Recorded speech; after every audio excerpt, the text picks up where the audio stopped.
Ano? Nahihilo ka pa rin? Pinagpapawisan ka malamig, ah. Nahihilo pa rin ako.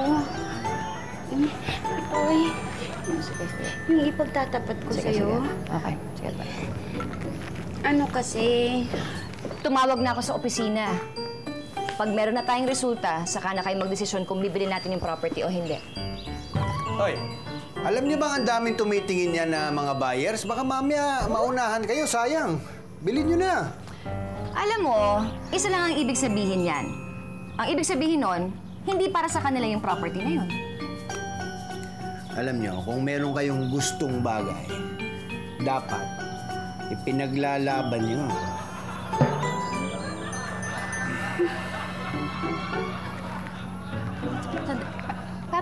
Parang may napapansin ako. Maricar, pwede mamaya na lang natin pag-usapan.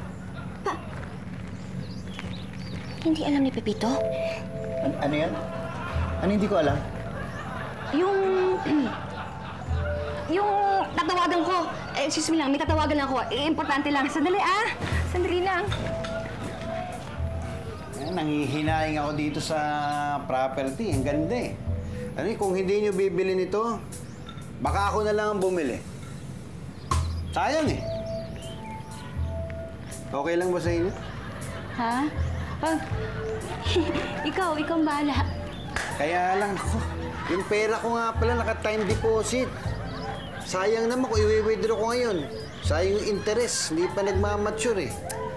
Pwede bang hiramin ko muna yung pambili nito sa inyo, tapos bayaran ko na lang kayo pag nag-mature na yung time deposit ng pera ko. Okay lang ba? Baka kasi alam mo, hindi pumayag si Maricar eh, kasi medyo malaking halaga yun eh. Palagay ko hindi siya papayag. Bakit naman hindi papayag eh? Pera nyo naman yun. Tsaka, hindi na rin ako iba dito kay Elsa. Sandali. Parang may napapansin ako ah. Ha? Alam mo, Johnny, parang malaki yung interest mo. Takot, patay. Ito na yung sinasabi ko. Ano yung ibig sabihin? Si Tommy, mababa lang ang mag-interest eh. Ito parang malaki eh. Di ba pwedeng maka-discount?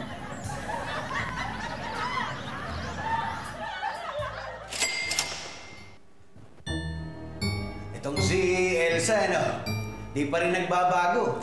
Sobra-sobra pa rin mag-alala, Napansin mo rin pala, no? Kaya nung araw, ang lambing niyan. Ngayon ba, malambing pa rin? Oo, parang mas lumambing nga ngayon eh.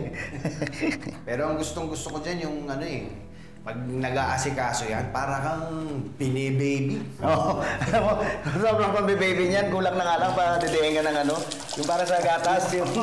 Ganyan. Teka, sandali, ba't mo alam yung mga yun? Hindi ba sa'yo nasabi ni Elsa? Alin? Na naging mag-boyfriend kami. Ayun, naging mag-boyfriend kayo? Ay, ako, sorry pero alam mo, matagal na yun. Nakakalimutan na namin yun. Ngayon, magkaibigan na lang kami. Okay lang ba sa'yo? Oo. Walang problema yan. Baka naman maapektahan yung ating pagkakaibigan. Hindi. Tagal na yun eh, di ba? Sabi. Salamat naman. Ang bait mo talaga. Kaya siguro ikaw ang napili ni Elsa ang pakasalan, Mauna na ako. Okay, ako naman.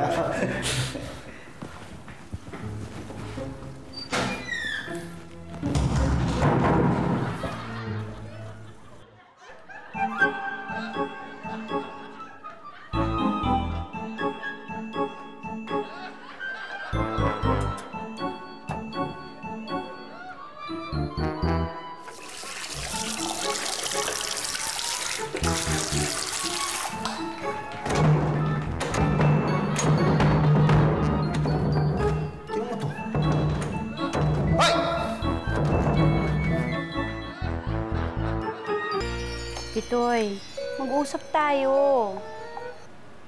Ilang beses ko nang gustong sabihin sa'yo eh. Lagi namang nauudlot.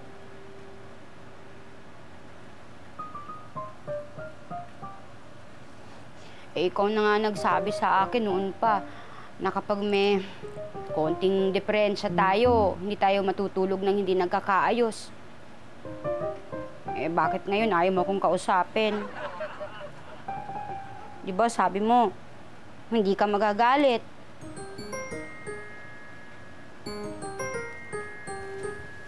Bahala ka.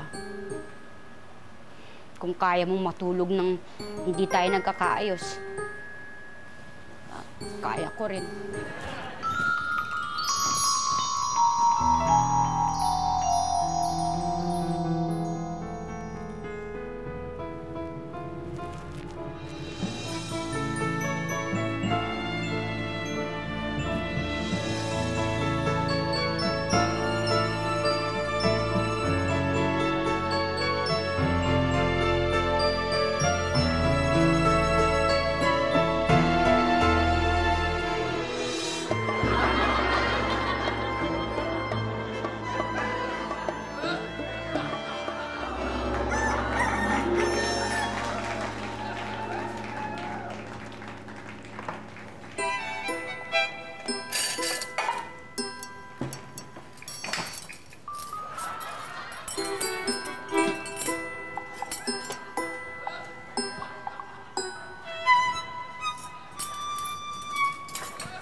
Sir?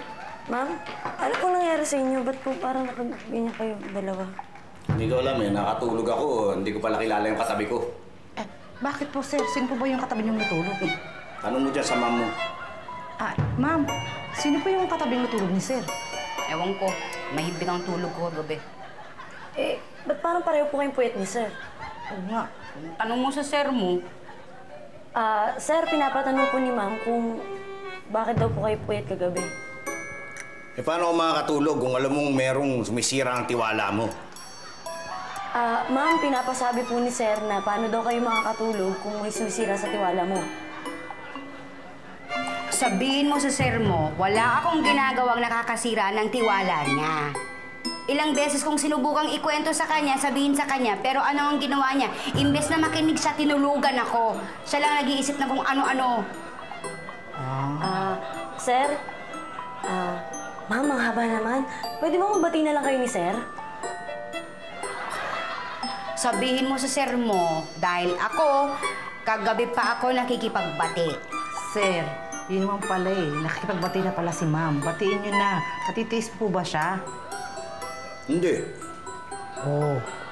Elsa! Ay, may nagpapabigay ng bulaklak ko. Kay Johnny daw. Pits, di ba nung madalas mong bigyan ng bulaklak si Elsa? Bakit ngayon parang di ko na nakikita? Ewan ko sa'yo! Ikaw mararami dyan! Pits, bakit? Elsa, bakit? Bakit to? Elsa, bakit? Baby, bakit? Hotdog ang ulam niya. Masarap to. Kumain na tayo. Itabi mo bulaklak. Ikuha mo naman ako ng soft drinks. Minsan ako nakatingin ng soft drinks eh. Talaga, kuya? Kawawa naman si ma'am. Ay, sir, pinagluto po kayo ulit ni ma'am ng kikiam. Ayoko na niya, nakakasawa yan. Akin na lang. Elsa, sino ba si Johnny? Alam mo, ikaw, Patrick, huwag kang tanong ng kung ano-ano. Kumain ka na lang kung gusto mo. Pits, ano problema ni Elsa? Bakit ayaw magkwento tungkol kay Johnny? Kung sa akin nga, hindi kinwento, sa'yo pa. Kasi nga, wala namang dapat ikwento. Kasi matagal nang tapos yun. Mahirap pa intindihin yun. Ikaw pa galit, ha? Ikaw na nga itong naglihim sa akin, ikaw pa galit. Eh, kasi nga pinalalaki mo yung maliit na bagay. Eh, kung sa'yo maliit yun, sa akin hindi. Ay, sir, meron po akong joke. Ano po ang tawag sa pusang mistiso? Ano? Eh, di pustiso! Ikaw, kung nakakasta ka, parang hindi ka gumagawa ng kasalanan, no? Linis mo! Ayan, sa'yo na lang galing. Hindi gumagawa ka talaga ng kasalanan. Sir, ma'am, ako rin po may joke. Anong tawag sa batang puto? Ano? Di putotoy. Kung sa tingin mo, malaking kasalanan yung ginawa ko, mas mabuti pa maghiwalay na tayo. Ay, ikaw, kung yan ang gusto ko eh. Bahala ka. Ma'am! Ako may joke din. Ano ang tawag sa maalat na asukal? Pits. Ano? Eh di asin! Elsa, ano nangyari? Awat!